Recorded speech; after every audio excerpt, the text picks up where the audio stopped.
ക്രിസ്ത്യാനിറ്റിക്ക് അകത്ത് അത് ഇപ്പൊ കത്തോലിക്ക സഭയ്ക്ക് അകത്താണെങ്കിലും ഈ തലം മനസ്സിലാക്കുന്നവരുണ്ട്, വളരെ കുറച്ച്.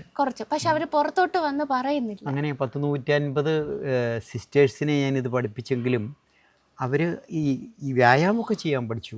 പക്ഷേ ആഴങ്ങളിലേക്ക്, സത്യത്തിൻ്റെ ആഴങ്ങളിലേക്ക് പോകാൻ അവർക്ക് ഇത്തിരി പാടാണ്. കാരണം അവരതിൻ്റെ നോക്കൂ, ആ സത്യം അതിൻ്റെ ആഴങ്ങളിൽ അറിഞ്ഞു കഴിഞ്ഞാൽ എല്ലാം വലിച്ചെറിയില്ലേ? പിന്നെ അവർക്ക് നിലനിൽപ്പുണ്ടോ? അവർക്ക് വീട്ടിൽ കയറാൻ പറ്റുമോ? പറ്റില്ല. അപ്പോൾ അങ്ങനെ തിരിച്ചറിഞ്ഞവർ അറിഞ്ഞില്ല എന്ന് നടിക്കുമോ? അത് എനിക്ക് ബോധ്യപ്പെട്ട കാര്യങ്ങൾ ഒത്തിരി കേട്ടോ. ഒരുപാട് കന്യാസ്ത്രീകൾ ആയിട്ട് ബന്ധമുണ്ട് എനിക്ക്. അവർക്കിതെല്ലാം ബോധ്യമുണ്ട്, പക്ഷെ അവർക്കൊന്നും മേല. ഒരുപാട് വൈദികർ ബോധ്യം വന്നവരുണ്ട്. ചിലരെല്ലാം ഊരിയിട്ടേച്ച് പോന്നു. പക്ഷേ ജീവിതമാർഗം എന്തെങ്കിലും ഉള്ളവർക്കേ അങ്ങനെ പോരാൻ പറ്റുള്ളൂ. അല്ലാത്തവർക്കൊരു രക്ഷയില്ല. പുറത്ത് വന്നാൽ ഒന്നുകിൽ അവരുടെ സമൂഹത്തിൽ അവർക്ക് നിലനിൽപ്പില്ല, വരുമാനം ഒന്നുമില്ല. അതുകൊണ്ട് പിടിച്ചു നിൽക്കുന്നവർ ഒരുപാട്. വേറൊന്ന്, കന്യാസ്ത്രീകൾ യഥാർത്ഥത്തിൽ ഭൂരിപക്ഷം പേരും കന്യാസ്ത്രീകളല്ല എന്നെനിക്ക് മനസ്സിലായി. എന്താ കന്യാസ്ത്രീ എന്ന് പറഞ്ഞാൽ മനസ്സിലായോ? കന്യകാത്വം സൂക്ഷിക്കുന്നവർ. പക്ഷേ മോളെങ്ങനെ കേൾക്കാമെന്ന് എനിക്ക് അറിഞ്ഞുകൂടാ. ബഹുഭൂരിപക്ഷത്തിനും നഷ്ടപ്പെടുത്തേണ്ടി വരുന്നു. ഒരുപാട് സാഹചര്യങ്ങൾ എനിക്കറിയാം. ഒരു ലൂസിയെ ഒക്കെ അറിയാമല്ലോ, സിസ്റ്റർ ലൂസിയെ കേട്ടിട്ടുണ്ടോ? ഒരു പിതാവിനെ കേട്ടിട്ടുണ്ടോ? അദ്ദേഹത്തൊക്കെ ഇപ്പം ഞാൻ കണ്ടയാളാണ്. അദ്ദേഹത്തെ ഇവിടെ ഇപ്പോൾ കോട്ടയത്തുണ്ട്. അതൊക്കെ പോട്ടെ, മനുഷ്യനല്ലേ, മനുഷ്യനതെല്ലാം അനുവദിച്ചിട്ടുള്ളതാണ്. അതൊന്നും ഇട്ടേച്ച് പോകേണ്ട കാര്യമൊന്നുമില്ല. പക്ഷേ ചിലർ പറഞ്ഞു ഇതൊക്കെ ഇട്ടേച്ച് ഇങ്ങനെ കന്യാസ്ത്രീ ആയാലാണ് സ്വർഗം, അവർക്ക് വേറൊരു സ്വർഗം, എന്നെപ്പോലുള്ള അൽമീനികൾക്ക് വേറെ സ്വർഗം. അങ്ങനെയുണ്ടോ? ഇല്ല. അതൊക്കെ തിരിച്ചറിഞ്ഞൊന്നുള്ളൂ കേട്ടോ. പക്ഷേ അറിയും തോറും അറിയുന്നു ഇനി ഒരുപാട് അറിയാനുണ്ടെന്ന്. ഈ അന്ന് വന്ന കന്യാസ്ത്രീമാർ പിന്നെ എനിക്ക് കാണാനിട വന്നിട്ടില്ല. ഞാൻ ഓരോ സ്ഥലത്തൊക്കെ ഇപ്പോൾ ഇങ്ങനെ താമസിക്കുമ്പോഴേ അന്ന് കുറേ കാലം അവിടെ താമസിച്ചതൊക്കെ കൊടുത്തു. പിന്നെ ഞാനിങ്ങനെ യാത്രയാണ്. ഞാനൊരു തീർത്ഥാടകനാണ് എപ്പോഴും. ഇന്നും അതാണ്. അങ്ങനെ ഇവിടെ താമസിക്കുന്നത് പോലും ഒരു പക്ഷേ ഇവിടെ തന്നെ മരണം വരെ താമസിച്ചൊന്നും വരാം, ഒന്നും അറിയത്തില്ല. പക്ഷേ ഇപ്പം ഞാനിവിടെ തീർത്ഥാടകനെ പോലെ വന്നിരിക്കുന്ന ആൾ, പേ ചെയ്ത് താമസിക്കുന്നു. എന്നെക്കൊണ്ട് അവർക്കൊരു ഉപദ്രവം ഇല്ലെന്ന് മാത്രം, എന്തെങ്കിലും ഉപകാരം കാണും. കാരണം വന്നിട്ടുള്ളൂ. അങ്ങനെ ഒരിക്കലും അല്ല, ബാച്ചായിട്ട് വരികയായിരുന്നു. ഒന്നിച്ച് 150 പേര് വരികയല്ല, പല മഠങ്ങളിൽ നിന്ന്. അപ്പോൾ ഇതല്ല ആത്മീയ തലം, ശരിക്കുള്ള ആത്മീയ തലം വേറെ എന്തോ ഉണ്ടെന്ന് അവർക്കും കത്തിയിട്ടുണ്ട്. അറിയാം, പക്ഷേ അവർക്ക് പ്രകടിപ്പിക്കാൻ പറ്റില്ല. പ്രകടിപ്പിക്കത്തുമില്ല, ശരിക്കും വിശ്വാസിയൊക്കെ പറഞ്ഞു ചെയ്യത്തുമില്ല. യോഗ പോലും അവർക്ക് ചെയ്യത്തില്ല. ഒരു ഘട്ടം വരെ അവരെ പഠിപ്പിച്ചുകൊണ്ടിരുന്ന യോഗ, എന്നിട്ട് അവർക്ക് വീണ്ടും കുർബാനയും മാത്രം പറ്റുള്ളൂ, അല്ലാതെ മാറ്റാൻ പറ്റില്ല. അതിൻ്റെ സ്ഥാപകനായ ഒരു വൈദികനുണ്ട്. അദ്ദേഹം ഒരു കോൺഗ്രിഗേഷനിൽപ്പെട്ട ആളാണ്. അദ്ദേഹത്തിൻ്റെതെല്ലാം ബോധ്യമുള്ള ആളാണ്. അദ്ദേഹം എഴുതി വെച്ചൊരു പേപ്പർ എൻ്റെ കാണിച്ചു തരാം ഞാൻ. അദ്ദേഹം എന്നിട്ട് ഈ പാവങ്ങൾക്ക് വേണ്ടി ഇറങ്ങിയിരിക്കുക. പക്ഷേ അദ്ദേഹത്തിന് കുർബാനയല്ലാതിരിക്കാൻ പറ്റില്ല, സംസാരിപ്പിക്കാതിരിക്കാൻ പറ്റില്ല, അല്ലെങ്കിൽ സഭ വിടണ്ടേ. പക്ഷെ ശരിക്കുള്ള ആത്മീയ തലത്തിലോട്ട് എത്തിക്കഴിയുമ്പോൾ ഇത് ജനങ്ങളോട് ചെയ്യാൻ തോന്നില്ല. പക്ഷേ ഒരു കാര്യമാണ്, അദ്ദേഹത്തിന് 10,000 ചില്ലാനം അനാഥരായുള്ള അവരെ സംരക്ഷിച്ച് പോരുക ഇപ്പോഴേ. അത് സഭയുടെ സപ്പോർട്ടോടു കൂടിയാണ്. അദ്ദേഹം ഇതിൽ നിന്നൊക്കെ ഇറങ്ങിപ്പോകുന്ന ഇദ്ദേഹം തന്നെ കത്തോലിക്കരും അയാളെ ഉപേക്ഷിക്കുകയല്ലേ. അയാൾക്ക് കൊടുക്കുന്ന സംഭാവനക്കാരെല്ലാം പിൻവലിക്കും. അപ്പം നടത്തിക്കൊണ്ട് പോകാൻ പറ്റുമോ? അതുകൊണ്ട് അദ്ദേഹത്തിന് കിട്ടിയ ബോധ്യത്തിൽ നിന്നുകൊണ്ട് തന്നെ ഈ പാവങ്ങൾക്ക് വേണ്ടി അദ്ദേഹം ജീവിതത്തെ മാറ്റി വെച്ചിരിക്കുന്നു. അത്രയേ ഉള്ളൂ. കുർബാനയും ചെയ്യും, സംസാരിപ്പിക്കുകയും ചെയ്യും, എല്ലാം ചെയ്യും. പക്ഷെ അദ്ദേഹം ശരിക്കും മനസ്സിലാക്കി ആത്മീയത എന്താണെന്ന്. അതുകൊണ്ട് എന്നെ അദ്ദേഹം സ്വീകരിച്ചതും കന്യാസ്ത്രീകളെല്ലാം എൻ്റെ അടുത്തേക്ക് വിട്ടതും കണ്ടോ. പക്ഷേ അവർക്കത് ഉൾക്കൊള്ളാൻ പറ്റില്ല. കേൾക്കുമ്പോൾ ശരിയാണെന്ന് തോന്നും, അതനുസരിച്ച് ജീവിക്കാൻ പറ്റില്ല. അതാണ് പ്രയാസം. അതുകൊണ്ട് ഞാനിപ്പോഴും ഒരു സത്യാന്വേഷിയാണ് കേട്ടോ. അന്വേഷിച്ചുകൊണ്ട് സർവ്വസ്വതന്ത്രരാണ്.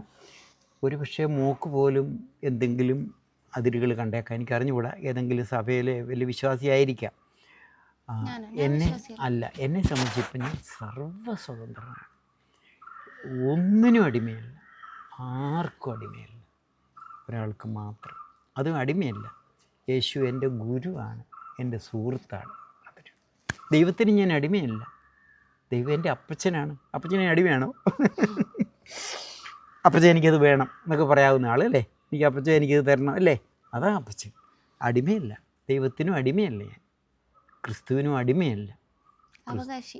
ക്രിസ്തു എൻ്റെ ഗുരു, എൻ്റെ സുഹൃത്ത്, എപ്പോഴും എൻ്റെ കൂടെയുള്ള ആൾ. ഏത് അദൃശ്യ കാര്യങ്ങൾ എന്നെ കൊണ്ട് നടക്കുന്നു. അങ്ങനെയാണ് മോളെ ഇപ്പോൾ ഞാൻ ഇവിടെ ഇരിക്കുന്നത്. ഒരു കുഴപ്പമില്ല, ജീവിതം ആഘോഷിക്കുന്നു. മനസ്സിലായോ? Nearing to 90. പല്ലൊക്കെ ഉള്ളയാണോ? അല്ല, ശരിക്കും ഒരിക്കലും ആകില്ലല്ലോ. ഈ പ്രായത്തിൽ ഇങ്ങനെ പറ്റിയിരിക്കുമോ? അതാണ് നോക്ക്. വെച്ചതാ. സഭയ്ക്കകത്ത് തന്നെ മതങ്ങളുടെ എല്ലാ ആചാരങ്ങളും അനുഷ്ഠിച്ചു പോകുന്നെങ്കിലും ചിലപ്പോൾ അത് മറ്റുള്ളവരെ ബോധ്യപ്പെടുത്താൻ വേണ്ടിയിട്ടായിരിക്കാം. പക്ഷെ ഉള്ളിൻ്റെ ഉള്ളിൽ ശരിക്കുള്ള ആത്മീയതയെ ആ ഒരു ദൈവികതയെ തിരിച്ചറിഞ്ഞ ചില ആൾക്കാരുണ്ട്. പക്ഷെ അവർക്കിത് പൊട്ടിച്ചെറിഞ്ഞ് വരാൻ പറ്റാത്ത അവസ്ഥയിൽ നിൽക്കുന്ന കുറച്ച് ആൾക്കാരുണ്ട്. അപ്പം അവർക്ക് വേണ്ടിയിട്ട് അവരോട് എന്താണ് മാഷിന് പറയാനുള്ളത്? അവർക്ക് എങ്ങനെ ആത്മീയതയിൽ വളരാം, മതത്തിന് അതീതമായിട്ട് എങ്ങനെ മതത്തിൻ്റെ ചട്ടക്കൂടുകളെ പൊട്ടിച്ച്? അതിൽ ഒരു കാര്യം, ചട്ടക്കൂടുകളെ പൊട്ടിക്കാതെ തന്നെ. കാരണം മനസ്സുകൊണ്ട് ഞാൻ പറയാം, മനസ്സുകൊണ്ട് അത് പൊട്ടിക്കേണ്ടത്. ഞാൻ പറയുകയാണ്, അവർക്ക് കുട്ടികളുണ്ട് അല്ലേ, അവർക്ക് ഭാര്യയുണ്ട്. ഭാര്യ തനി പള്ളി ഭക്തയായിരിക്കും. അവരുടെ മാതാപിതാക്കളുണ്ട്, കൂടെയുണ്ട്, അവർ പള്ളി ഭക്തരായിരിക്കും അല്ലേ. അതുകൊണ്ട് അങ്ങനെ അറിഞ്ഞ സത്യം തിരിച്ചറിഞ്ഞ ശിഷ്യന്മാരുണ്ട് എനിക്ക്. അവരെല്ലാം ഇപ്പോൾ ചില ഉദ്യോഗസ്ഥരായിട്ട് ജീവിക്കുന്നവരുണ്ട് കേട്ടോ, പല തുറകളിലുണ്ട്. പക്ഷേ അവർക്ക് എന്നെപ്പോലെ സ്വതന്ത്രരാകാൻ പറ്റുന്നില്ല. കാരണം അവരുടെ ജീവിതത്തിൻ്റെ ചുമതലകൾ തീർന്നിട്ടില്ല. എന്നെ സംബന്ധിച്ച് ജീവിതത്തിൻ്റെ മുഴുവൻ ചുമതലയും തീർന്നയാളാണ്. എനിക്ക് യാതൊരു ബൗണ്ടറി ഇല്ല. ഇന്ന് ഞാൻ വിശ്വസിക്കുന്ന വിശ്വാസത്തിൻ്റെ പേരിൽ എനിക്കൊരു തോക്കെൻ്റെ മുമ്പിലൂടെ വന്നാലും കുരിശ് തന്നെ വന്നാലും എനിക്ക് യാതൊരു പേടിയില്ല. അതിൻ്റെ പേരിൽ എൻ്റെ ഈ ബോധ്യങ്ങളെ ഞാൻ മാറ്റിമറിക്കില്ല. അപ്പോൾ അവരോട് എനിക്ക് പറയാനുള്ളത്, നിങ്ങൾ അറിഞ്ഞ സത്യത്തിൽ ഉറച്ചു നിൽക്കുക ഉള്ളിൻ്റെ ഉള്ളിൽ. അതിന് സാധനയും ധ്യാനവുമായിട്ട് മുമ്പോട്ട് പോയിക്കൊണ്ടിരിക്കണം. അത് അവരുടെ പ്രൈവസിയിൽ അവർ ഉൾപ്പെടുത്തണം. ജീവിതത്തിൽ ഒരു ദിനചര്യ ഉണ്ടായിരിക്കണം കൃത്യമായിട്ട്. ദിനചര്യ കാത്തു സൂക്ഷിക്കുക, പുറത്ത് പ്രകടിപ്പിക്കേണ്ട ഒരു ദിനചര്യ ഉണ്ടായിരിക്കണം. അവൻ്റെ ജീവിതത്തിൽ, അവൻ്റെ ഭക്ഷണത്തിൽ, അവൻ്റെ അനുദിന സാധനാ ജീവിതത്തിൽ. സാധന എന്ന് പറയുമ്പോൾ അറിയാമല്ലോ, അത് വേറെയാണ് കേട്ടോ. അപ്പോൾ ശരിക്കും അത് അറിഞ്ഞു കഴിഞ്ഞാൽ അതിലവൻ ജീവിച്ചോളും. അവൻ സ്വതന്ത്രനാകുന്ന സമയത്ത് അവൻ ഇതിൽ നിന്നെല്ലാം പുറത്ത് ചാടി. അപ്പം അങ്ങനെയുള്ളവർക്ക് തീർത്തും ഒരു മാതൃകയാണ്. അതെനിക്ക് പറയാൻ പറ്റില്ല, ഞാൻ ഒന്നും അല്ലാന്നേ പറയുള്ളൂ. ഇപ്പോഴും ഞാനൊരു വട്ടപൂജ്യം. കാരണം ഞാൻ ഒരു തരത്തിലും ഒരു ബൈബിൾ പണ്ഡിതനല്ല, തിയോളജിസ്റ്റ് അല്ല, ഒന്നുമല്ല, വട്ടപൂജ്യം. പക്ഷേ എങ്ങനെയൊക്കെയോ ചെറുപ്പത്തിൽ 13-ാമത്തെ വയസ്സ് മുതൽ ഞാൻ അറിയുന്ന ഒരു കാര്യം, എന്നെ ഏതോ ഒരു ശക്തി ഇങ്ങനെ കൊണ്ട് നടക്കുന്നു. ഒരിക്കലും ഒരു അധ്യാപകനാകണമെന്ന് ഞാൻ വിചാരിച്ചിട്ടില്ല. എന്നെ അധ്യാപകനാക്കി. അതിൽ തന്നെ 30 കൊല്ലം അധ്യാപകനായത്, അതിൽ 28 കൊല്ലവും പ്രിൻസിപ്പാളാണ്. എന്തുകൊണ്ടാണ്? അധ്യാപകൻ പോലും ആകാൻ ആഗ്രഹിച്ചിട്ടില്ല. പക്ഷേ അത് അവിടെ നിന്നുകൊണ്ട് എനിക്ക് ചില റോളുകൾ ചെയ്യാൻ പറ്റി. അതുകൊണ്ടല്ലേ എനിക്ക് ഹിന്ദു കുട്ടികളെയും വിളിച്ചിരുത്തി ആത്മീയത ക്ലാസ് കൊടുക്കാൻ പറ്റിയത്. വേദപാഠ ക്ലാസ് കൊടുത്ത് നടക്കുമ്പോൾ ഹിന്ദു കുട്ടികളെയെല്ലാം വിളിച്ചിരുത്തി ഞാൻ ഈശ്വരനെക്കുറിച്ച് പറഞ്ഞു കൊടുക്കുമായിരുന്നു. പ്രാർത്ഥനാഗാനം എൻ്റെ സ്കൂളിൽ ഞാൻ ചൊല്ലിയിരുന്നത് അഖിലാണ്ട മണ്ഡലമാണ് ഈശ്വരിക്ക് എന്നുള്ള പാട്ടാണ്. ചിലപ്പോൾ ഒരു വൈദികർ എന്നോട് ചോദിച്ചിട്ടുണ്ടോ എന്താ ആ പാട്ട് പാടുന്നത്? അതിലെല്ലാം മതം ഉണ്ടെന്ന് ഞാൻ പറഞ്ഞു. അതുകൊണ്ട് പറയും, കാരണം ആ സ്വാതന്ത്ര്യം ഹെഡ് മാസ്റ്റർ ആയതുകൊണ്ടാണ് കിട്ടിയത് അല്ലേ. അതാണ്. അതുകൊണ്ട് തന്നെ ആ അദൃശ്യ ശക്തി 30 കൊല്ലം 28 കൊല്ലവും പ്രിൻസിപ്പാളായിക്കൊണ്ട് നടന്നു. കണ്ടോ, അത് അത്ഭുതമാണ്. ഒരിക്കലും ഞാൻ ചിന്തിച്ചിട്ട് പോലും ഇല്ല. അങ്ങ് ഹെഡ് മാസ്റ്റർ ആയിരുന്ന സമയത്ത് എല്ലാ മതത്തിലെ കുട്ടികൾക്ക് സ്പിരിച്വാലിറ്റിയെ കുറിച്ച് പറഞ്ഞു കൊടുക്കുന്നത് ബൈബിൾ അടിസ്ഥാന ബൈബിളല്ല, ഈശ്വരനെ കുറിച്ച്. കാരണം 41-ാമത്തെ വയസ്സിൽ തുടങ്ങി ഞാൻ പറഞ്ഞല്ലോ, എനിക്ക് ഈശ്വരാന്വേഷണത്തോടെ കൂടുതലായിട്ട്. അപ്പോൾ ആ ഒരു കാഴ്ചപ്പാട് വന്നു, എല്ലാം ദൈവമക്കൾ. അപ്പോൾ ഇന്ന് എനിക്കുള്ളത് ഒരു സ്വപ്നം ഇത് മാത്രമാണ്. മതഭേദമില്ലാതെ, നിറഭേദമില്ലാതെ എല്ലാവരും ഒരുമിച്ച് കൂടി ഒരേ ദേവാലയത്തിൽ പ്രാർത്ഥിക്കുന്ന ഒരു അന്തരീക്ഷാവസ്ഥ. പ്രാർത്ഥന എന്ന് പറയുന്നത് ചൊല്ലിക്കൂട്ടലോ ഇരക്കലോ അല്ല. എല്ലാവരും കൂടിയിരുന്ന് പരസ്പരം പങ്കുവെച്ച് ആ പരമശക്തിയെ അല്ലേ പാടിപ്പുകഴ്ത്തുന്ന, എല്ലാവരും പാടുന്നു ഒരു മതം. അങ്ങനെയൊക്കെ ഒരു കമ്മ്യൂണിറ്റി ലിവിങ് എൻ്റെ സ്വപ്നമാണ്. പക്ഷേ നമ്മുടെ ഗുരുവിനെ നമ്മൾ കളയില്ല. എൻ്റെ ഗുരു യേശുവാണ്. യേശുവിന് ജാതിയുണ്ടോ? ഇല്ല. അതൊരു പേര് അന്ന് അങ്ങനെ സ്വീകരിച്ചെന്നേ ഉള്ളൂ. ആ ക്രിസ്തുവാണ് എൻ്റെ ഗുരു, അത്രയേ ഉള്ളൂ. ആ ഒരു കമ്മ്യൂണിറ്റി ഉണ്ടാകണം, കാലഘട്ടത്തിൻ്റെ ആവശ്യം. ഈ മതത്തിൻ്റെ ചിലയിടത്ത് അത് കൂടിക്കൂടി വരിക കേട്ടോ, കൂടിക്കൂടി വരിക. കാരണം ഈ നൂറ്റാണ്ടിൽ ഒരുപാട് കണ്ടുപിടുത്തങ്ങൾ വന്നല്ലോ. യൂട്യൂബിൽ കയറിയാൽ മതിയല്ലോ, ഒരുപാട് സത്യങ്ങൾ വെളിപ്പെട്ട് കിട്ടും. അതുകൊണ്ട് പേടിയാണ് പള്ളിക്കാർക്ക്, ഇപ്പോഴും പേടിയാണ്. യുവജനങ്ങളൊന്നും കിട്ടില്ല, അടുത്ത തലമുറ കിട്ടില്ല. ഇപ്പോൾ കല്യാണം നടക്കാനും പിന്നെ മാമോദിസ മുക്കാനും വേണ്ടിയൊക്കെ കൂടെ നിൽക്കുന്നേ ഉള്ളൂ യുവജനങ്ങൾ. അവരുടെ മനസ്സെല്ലാം മാറിപ്പോയിരിക്കുക. അത് ഒരു ഘട്ടം വരെ കാണുള്ളൂ എന്നാണ് എൻ്റെ ഒരു ചിന്ത കേട്ടോ. എന്ന് വെച്ച് കത്തോലിക്കനായതുകൊണ്ടോ വേറെ മതത്തിൽപ്പെട്ടൊന്നും നരകത്തിൽ പോകുന്ന ഒന്നും ഞാൻ പറയില്ല ഒരിക്കലും. അവരുടെ നിഷ്കപടമായ ജീവിതം കൊണ്ട് അവർക്ക് സ്വർഗ്ഗസുഖം ഇവിടെ അനുഭവിക്കാം. പക്ഷേ എങ്ങോ കിടക്കുന്ന ഒരു സ്വർഗം, എങ്ങോ കസേരയിൽ ഇങ്ങനെ ചെങ്കോലും പിടിച്ചിരിക്കുന്ന ഒരു ദൈവം എന്നുള്ള ചിന്ത വിടാൻ പറ്റുന്നുമില്ല. എങ്ങോ കിടക്കുന്ന അതിനു വേണ്ടിയുള്ള പരക്കം പാച്ചിൽ. ഇവിടെ അനുഭവിക്കണം സ്വർഗം, ഇവിടെ ജീവിതം ആഘോഷമാക്കണം, അതറിയുന്നില്ല. അത്രയേ ഉള്ളൂ. അതാണ് പറ്റുന്നത്. അതിൽ നിന്നൊന്ന് കരകയറ്റണം മനുഷ്യനെ.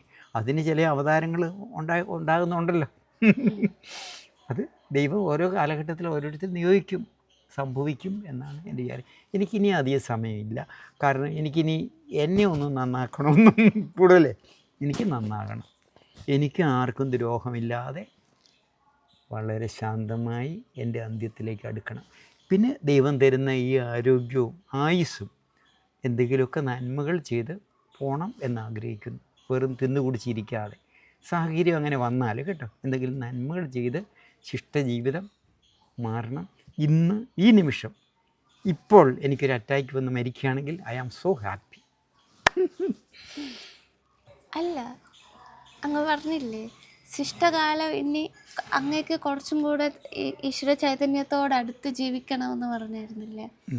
അപ്പം ആത്മീയതയിൽ വളരും തോറും നമുക്ക് മാത്രമായിട്ട് അങ്ങനെ, ഞാൻ വേറെ അർത്ഥത്തിലല്ല പറയുന്നത്, മനസ്സിലായി, എനിക്ക് മാത്രം ദൈവത്തോട് അടുക്കണം എന്നുള്ളതല്ലാണ്ട് മറ്റുള്ളവനെ ഇപ്പം നമുക്ക് കൊണ്ടുവരാൻ പറ്റില്ല. ഇത് അറിയണം എന്നുള്ളവനെ അറിയത്തുള്ളൂ എന്നുള്ളതാണ്. പക്ഷെ നമുക്ക് പറഞ്ഞു കൊടുക്കാം. അതായത് മതത്തിൻ്റെ ചട്ടക്കൂടി ജീവിക്കാതെ ഇങ്ങനെ ഒരു ശക്തി ഉണ്ടത്. അപ്പം അങ്ങനെ എന്തെങ്കിലുമൊക്കെ ചെയ്യണം എന്നുള്ള ആഗ്രഹം അങ്ങയുടെ ഉള്ളിൽ? എനിക്ക് അതിനുള്ള അവസരം കിട്ടിയാൽ, ഒരു ഉദാഹരണം ഞാൻ പറയാം. ഞാനിപ്പോൾ ഇവിടെ ജീവിക്കുമ്പോൾ അങ്ങനെ അവസരം എനിക്കുണ്ടോ? ഇല്ല, ഇല്ല. ഇവിടെയുള്ള ആരോടെങ്കിലും വിളിച്ച് എനിക്കിങ്ങനെ പറയാൻ പറ്റുമോ? പറ്റില്ല. അപ്പോൾ ആരെങ്കിലും എൻ്റെ മുമ്പിൽ സത്യം അന്വേഷിച്ച് വന്നാൽ ഞാൻ എനിക്ക് അറിയാവുന്നത് പറഞ്ഞു കൊടുക്കും. പക്ഷേ അവിടെ ഒരു കോമയുണ്ട്. ഞാൻ അറിയുന്നത് മാത്രമാണ് ശരിയെന്ന് ഞാൻ പറയില്ല. ഞാൻ അറിഞ്ഞ ശരി ഇതാണ്, അത്രയും. അതാണ് വ്യത്യാസം. മനസ്സിലായല്ലോ? ഞാൻ അറിഞ്ഞത് മാത്രം ശരി എന്ന് പറയില്ല. ഞാൻ അറിഞ്ഞ ശരി ഇതാണ്. വ്യത്യാസം മനസ്സിലാക്കണം കേട്ടോ. അത് പറഞ്ഞു കൊടുക്കാൻ തയ്യാറാണ്. തന്നെയല്ല, ആശുപത്രികളിൽ കാശ് കളയാതെ കേട്ടോ, രോഗിയായി അലഞ്ഞ് തിരിയാതെ ആരോഗ്യമോടെ ആനന്ദമോടെ എങ്ങനെ ഇവിടെ ജീവിക്കാം എന്നതും ഞാൻ പറഞ്ഞു കൊടുക്കും, അറിയാൻ ആഗ്രഹിച്ച് വരുന്നവർക്ക്. അപ്പോൾ അങ്ങനെ ഒരു കമ്മ്യൂണിറ്റിയൊക്കെ ഉണ്ടാകുക എന്ന് വിചാരിച്ചു. അവിടെ ഞാനും ഉണ്ടെന്ന് വിചാരിക്കേ. അപ്പോൾ ആ കമ്മ്യൂണിറ്റിയുടെ സുപ്പീരിയർ വിചാരിക്കുക, ഈ കാരണവരെ കൊണ്ട് ഒരു ക്ലാസ് കൊടുപ്പിച്ച് കളയാം, ഇന്ന ദിവസം കൊടുക്കാമല്ലോ. ഇപ്പോഴും 2 മണിക്കൂറോ 3 മണിക്കൂറോ ഒരുപോലെ ക്ലാസ് കൊടുക്കാം. സ്വരത്തിനൊന്നും ഒരു കുഴപ്പമില്ലല്ലോ. ദൈവത്തിൻ്റെ ദാനമാണ്. ഞങ്ങൾ ആദ്യമായിട്ട് ഫോണിൽ കൂടെ പരിചയപ്പെടുമ്പോഴേ അദ്ദേഹം എനിക്കൊരു മെസ്സേജ് വിട്ടതിനകത്ത്, എൻ്റെ ഈ പ്രായം പറഞ്ഞു, ഞാൻ അന്നേരം പറഞ്ഞതിനകത്ത് ഒരു 40 കൊല്ലത്തിൻ്റെ കാര്യം പറഞ്ഞിട്ടുണ്ട്. അപ്പോൾ ആർക്കറിയാം ഇത് 100 120 ഒന്നും അറിയത്തില്ല. നിശ്ചയിക്കപ്പെട്ട ചിലതുണ്ട് ഇല്ലേ? ഇത് കലിയുഗം എന്ന് പറയും ഹിന്ദുക്കളുടെ ഭാഷ, കലിയുഗം. നമ്മുടെ ബൈബിളിലെ ഭാഷയിലും അന്തിക്രിസ്തു സമയം. അപ്പോൾ ഇനി ഒരു സത്യയുഗം പിറക്കാൻ പോവുക. ആ സത്യയുഗപ്പിറവിക്ക് മുമ്പായിട്ട് നമ്മളെപ്പോൾ ഉള്ളവർക്ക് കുറേ ദൗത്യമുണ്ട്. അത് ദൈവം നമ്മുടെ മുമ്പിൽ കൊണ്ട് തരും അല്ലേ? ഞാൻ പറഞ്ഞു, ഞാൻ എങ്ങനെ അധ്യാപകനായെന്ന് എനിക്കറിയത്തില്ല, കൊണ്ട് തരിക നമ്മുടെ മുമ്പിൽ. അതുപോലെ എനിക്ക് എന്തോ ദൗത്യമുണ്ട്. അതിനുവേണ്ടി ദൈവം എന്നെ ഇപ്പോഴും പ്രിപ്പയർ ചെയ്തുകൊണ്ടിരിക്കുന്നു. ഞാൻ 41 ദിവസത്തെ ഒരു തീർത്ഥാടനത്തിലെപ്പോഴും അത് ഒരുങ്ങുക എൻ്റെ പരസ്യ ജീവിതത്തിന്. എപ്പോഴാണ് പരസ്യ ജീവിതം ആരംഭിക്കുന്നത്? 90-ാമത്തെ വയസ്സിൽ. ഒന്നില്ല നിങ്ങൾ വിളിക്കുക, അതാ ഇന്നടുത്തൊന്ന് വരാവോ? തീർച്ചയായിട്ടും വരും. എന്തെങ്കിലും പറയാവോ? പറയും. അങ്ങനെയൊക്കെ അത്ര നേരം നമ്മുടെ കൂടെ ഇരുന്ന് സ്പിരിച്വാലിറ്റിയുടെ തലങ്ങളെക്കുറിച്ച് മനസ്സിലാക്കി തന്ന ഒരുപാട് നന്ദി.